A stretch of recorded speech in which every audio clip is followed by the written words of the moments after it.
नमस्कार भक्तों, हर हर महादेव। आज हम सुनेंगे शिव पुराण रुद्र संहिता पार्वती खंड अध्याय 45 की दिव्य कथा, जहां भगवान शिव अपना परम सुंदर दिव्य रूप प्रकट करते हैं। माता मीना क्षमा मांगती हैं और सभी स्त्रियां शिव के दर्शन से अपने जीवन को धन्य मानती हैं। तो आइए इस पावन कथा को आरंभ करते हैं। भगवान शिव का अपने परम सुंदर दिव्य रूप को प्रकट करना, मीना की प्रसन्नता और क्षमा प्रार्थना तथा पूर्ववासिनी स्त्रियों का शिव के रूप का दर्शन करके जन्म और जीवन को सफल मानना। ब्रह्मा जी कहते हैं, नारद, इसी समय भगवान विष्णु से प्रेरित हो तुम शीघ्र ही भगवान शंकर को अनुकूल बनाने के लिए उनके निकट गए। वहां जाकर देवताओं का कार्य सिद्ध करने की इच्छा से नाना प्रकार के स्रोतों द्वारा तुमने रुद्रदेव को संतुष्ट किया। तुम्हारी बात सुनकर शंभु ने प्रसन्नता पूर्वक अद्भुत, उत्तम एवं दिव्य रूप धारण कर लिया।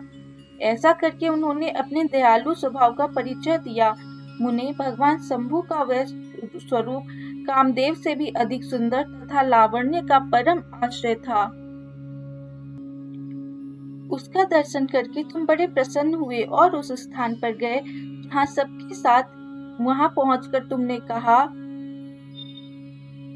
विशाल नेत्रों वाली मैंने भगवान शिव के उस सर्वोत्तम रूप का दर्शन करो। यह रूप प्रकट करके उन करुणामय शिव ने तुम पर बड़ी ही कृपा की है।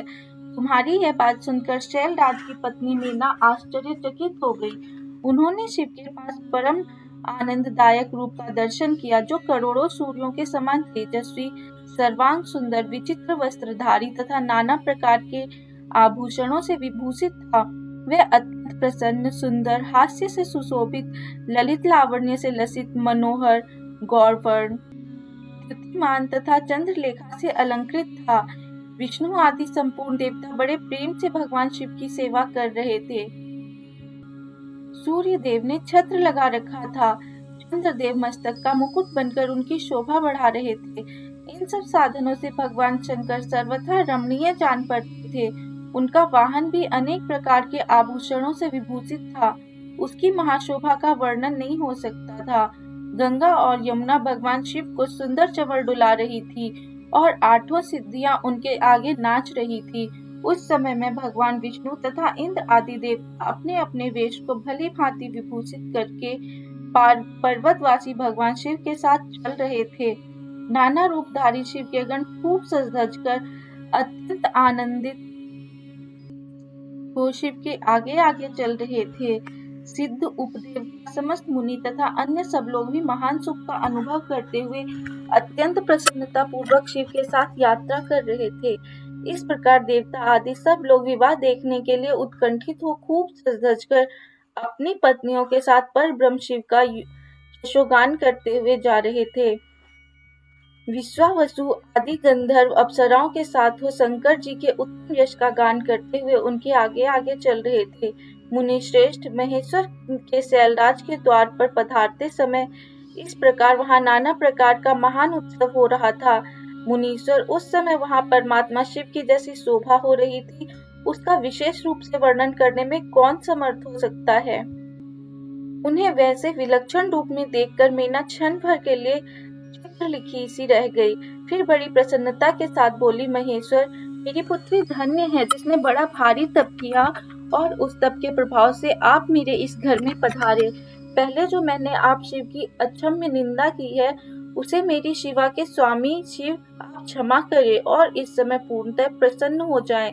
ब्रह्मा जी कहते हैं, नारद, इस प्रकार बात करके चंद्रमौली शिव की स्तुति करती हुई शैलप्रिया मीना ने उन्हें हाथ जोड़कर प्रणाम किया।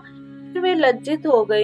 इतने में ही बहुत सी पूर्ववासिनी स्त्रियां भगवान शिव के दर्शन की लालसा से अनेक प्रकार के काम छोड़कर वहां आ पहुंची। जो जैसी थी वैसे ही अस्त व्यस्त रूप में दौड़ आई। भगवान शंकर का वह मनोहर रूप देखकर वे सब मोहित हो गए।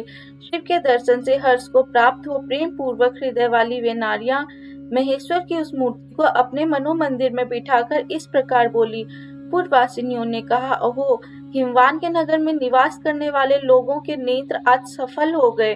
जिस जिस व्यक्ति ने इस दिव्य रूप का दर्शन किया है, निश्चय ही उसका जन्म सार्थक हो गया है। उसी का जन्म सफल है और उसी की सारी क्रियाएं सफल है। जिसने संपूर्ण पापों का नाश करने वाले साक्षात शिव का दर्शन किया है। पार्वती ने शिव के लिए जो तप किया है उसके द्वारा उन्होंने अपना सारा मनोरथ सिद्ध कर लिया। शिव को पति के रूप में पाकर ये शिवा धन्य और कृतकृत हो गई। यदि विधाता शिवा और शिव के इस युगल जोड़ी को सानंद एक दूसरे से मिला न देते तो उनका सारा परिश्रम निष्फल हो जाता। इस उत्तम जोड़ी को मिलाकर ब्रह्मा जी ने बहुत अच्छा कार्य किया है। इससे सबके सभी कार्य सार्थक हो गए। तपस्या के बिना मनुष्यों के लिए शंभु का दर्शन दुर्लभ है। भगवान शंकर के दर्शन मात्र से ही सब लोग कृतार्थ हो गए। जो सर्वेश्वर गिरिजापति शंकर का दर्शन करते हैं वे सारे पुरुष श्रेष्ठ हैं और हम सारी स्त्रियां भी धन्य हैं। ब्रह्मा जी कहते हैं, नारद, ऐसी बात कहकर उन स्त्रियों ने चंदन और अक्षत से शिव का पूजन किया और बड़े आदर से उनके ऊपर खीलों की वर्षा की। वे सब स्त्रियां मीना के साथ उत्सुक होकर खड़ी रही और मीना तथा गिरिराज के बुरी भाग्य की सराहना करती रही। मुने, स्त्रियों के मुख से वैसी शुभ बातें सुनकर विष्णु आदि सब देवताओं के साथ भगवान शिव को बड़ा हर्ष हुआ। यह थी भगवान शिव के दिव्य रूप की अद्भुत कथा। यदि आपको ये कथा पसंद आई हो तो वीडियो को लाइक करें, अपने मित्रों और परिवार के साथ शेयर करें और होली बुक्स चैनल को सब्सक्राइब करना ना भूलें ताकि शिव पुराण की अगली पावन कथा आपको सबसे पहले मिले। हर हर महादेव।